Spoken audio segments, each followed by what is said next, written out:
Welcome to Katana Stock Takes, the podcast where we explore growth strategies, share expert tips, and provide practical advice for businesses managing physical inventory. Today, we are diving into the world of manufacturing. I'm thrilled to welcome Taago Kilter as our guest here today.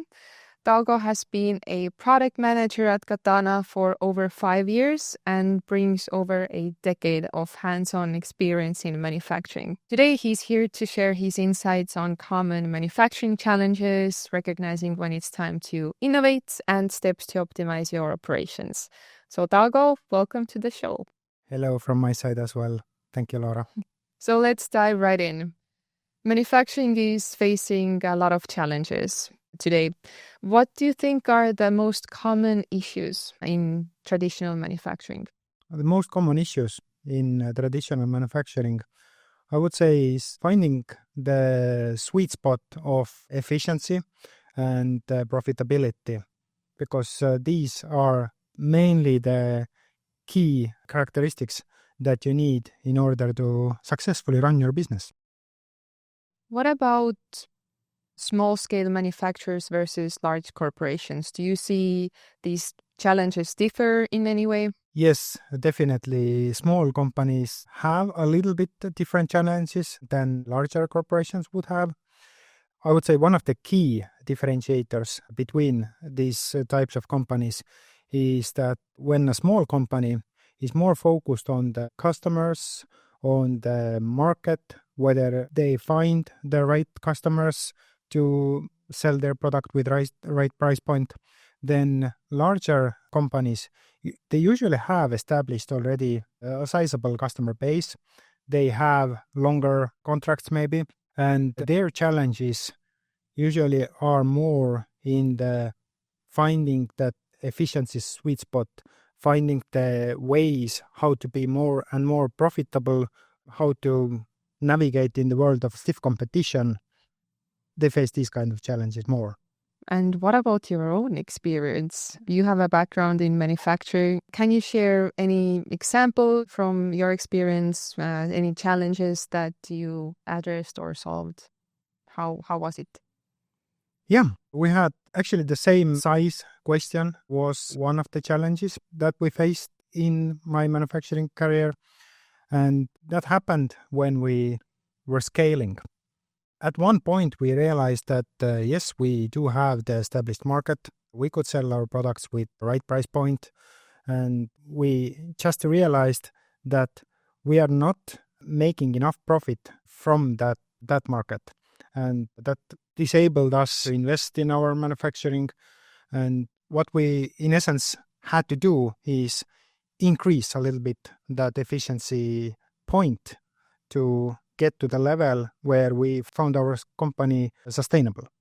Now, recognizing when it's time to make changes on innovate can be tricky. How can the organization tell when it needs to adapt or innovate its processes? When is the right time to start establishing more mature processes? I would bring here an example through scaling. This tends to be the most common pattern when you grow from a really small company to a larger and more mature company. Then you start to see different challenges. One of them is the complex communication you find yourself in. Your team is not that close by anymore. They are not so quick to reach, and also your production steps as accumulated tend to be more complex, and there are more of them. And that means that not every person know what they need to do anymore, and also you don't know when they face some kind of problems. So you mentioned inefficient communication. What are some other common signs of challenges manufacturers should look out for? Some other common signs that manufacturers should look out for, I would say first and foremost, is quality and efficiency. So in the efficiency side, you can definitely notice that you need to improve something when your delays are accumulating and your customers are not that satisfied anymore because they just don't get the products in time that they desire from you. And also your production quality may be inconsistent. And so the reliability of your finished product is something that your customers can't fully trust anymore. You may have the perfectly designed and amazing quality product, but if you are unable to produce the same result every single time, then there is a problem you need to mitigate. So customer satisfaction delays are something that you can measure pretty easily. What are some other metrics that you would recommend that small and medium-sized businesses could track to make sure that their operations are healthy? One thing that you should definitely be able to track at any given time is your finished product's profitability. If you are unable to say how much profit you make at any product at any given time, then I would say you also have a problem to solve. Now, going back to your own personal experience in manufacturing, do you have any good examples where you recognized the need for a change, you made the change, and it created a big difference for the company? Yes, I actually do have an example about needing that change and also making that change. So what we had in my previous career was a situation where our company grew and also the market changed quite drastically during the mid-2000s, where we realized that the lead time that we had to promise to our products started to decrease end price of the product because the customers, they were not willing to pay for such a long time, such a big amount of money. And what it caused us was the need to find this additional efficiency through our processes. And we realized that we can't make people work any faster because they were already hardworking people. We had to make them work smarter. And this is how we started to measure their process throughput, trying to find out where they actually wasted time, where they did not spend the time on value-adding activities. And these were things we started to measure to decrease that lead time, because once we had been able to provide our customers the products with much smaller amount of time, the customers were really willing to pay even more to us because of that. So once a manufacturer has recognized the need, identified their challenges, what are the next steps? How can they begin optimizing their operations? Well, if you have identified that you really have that challenge with the optimization, then first thing I would usually suggest to do is to fully understand the process, how you make your product a reality. And first step there would be always the optimization of resource allocation, understanding the time each and every operation would take to complete your product. I would focus on each operation independently first, understanding what it costs to make that operation, what kind of materials are going into that operation, and what kind of resources you would use for that operation. And then summing up how much it all costs for you per one unit maybe. And also understanding the auxiliary things that are going into this operation, like electricity, water, and you name it, what other things can be there. When you have identified the resource allocation, then the next step in the process optimization I would take is mapping the steps, how they correlate with each other. So you may have some operations in your manufacturing that you can do any given time. Some operations are really dependent on each other. So in order to fully understand that, I would suggest just using a simple flowchart. Map them out there, see how they interact with each other, play around with them, put some of them in parallel manner, some of them make dependent to each other, so they are in specific sequential order. And when you have done that, then you can once again revisit that first step where you did your resource allocation.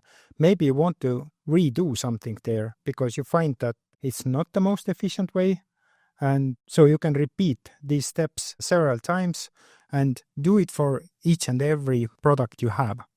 So resource allocation, mapping out manufacturing steps, revisit. What about the shop floor teams who actually make the products? How can they contribute to drive optimization?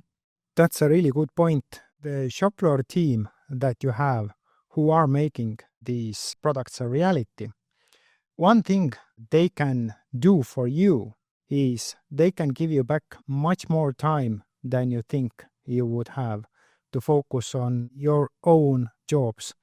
But just to achieve that, you need to empower the manufacturing team building your products. So you need to equip them with proper tools. And by tools, I don't mean screwdrivers and hammers. By tools, I mean they should have access to some form of digital manufacturing software that they can rely on when they take their tasks.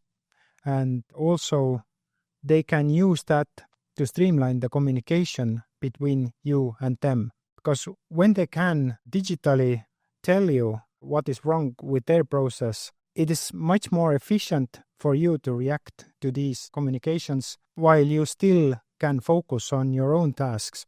And also, you can communicate your changes or your instructions back to your manufacturing team so that they can finish up their task and then focus on whatever you want to tell to them, because otherwise you will distract them from your current ongoing task. And also, what it allows you to do is you will get the information that you would otherwise verbally need to ask or ask the people to write on a paper.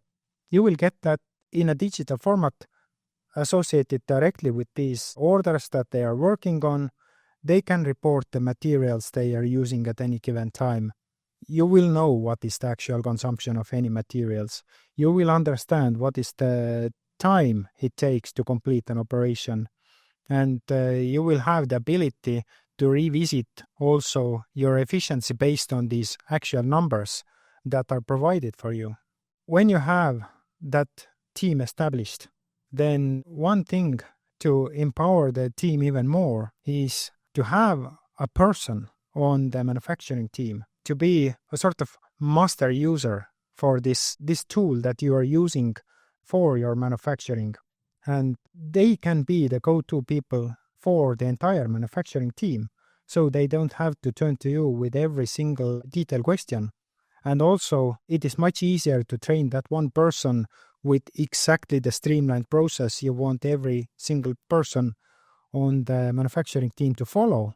And you can rely on them to train other manufacturing team members as well. And they will enable the long-term growth for you and also make the company that more sustainable, because what you will gain out of there is this kind of efficiency that you can trust your manufacturing team to provide you the profit of today, while you can yourself focus on the profit of tomorrow. And speaking about the future, what are some trends or innovations in manufacturing that you are most excited about? Well, the future trends about manufacturing that I am most excited about are potentially related to exactly these tools that are used to manage these manufacturing operations and to find these little tweaks you can do to increase your efficiency. Because when you are using pen and paper, or when you are using some very outdated manufacturing software, you may find that, yes, it does provide you the ability to allocate the tasks, to capture some form, the actual results. But what it doesn't do for you, it doesn't find you these little hidden gems from that process that you can mitigate and increase your efficiency equals increase your profits. And this is the future of manufacturing softwares, that they will bring these things visible to you. So digital tools, definitely, but how do you see the workflow for skills evolving to meet these new demands? It's hard for me to say it this way because I really like the craftsmanship. But I would say that skill set wise, the manufacturing teams, they need to be more tech savvy in the means of how to fine tune the way I'm working with certain softwares rather than how do I craft my product in the most beautiful way and how do I build the most quality product. So what advice would you give to SMBs that want to future-proof their manufacturing operations? Probably the best advice I can give for any SMB manufacturer to future-proof their business is to be on top of your game in terms of understanding every single step it takes to manufacture your product and have it recorded so that you are able to find these inefficiencies in the process. Because when you do that, then you are the tiny bit above your competition who just doesn't do that. So thank you, Taago. This has been an incredibly insightful conversation here today with you. Just before we wrap up, do you have any final thoughts to our listeners? Any final thoughts? No, I think I have covered it all in this session. Thank you, Laura. Thank you.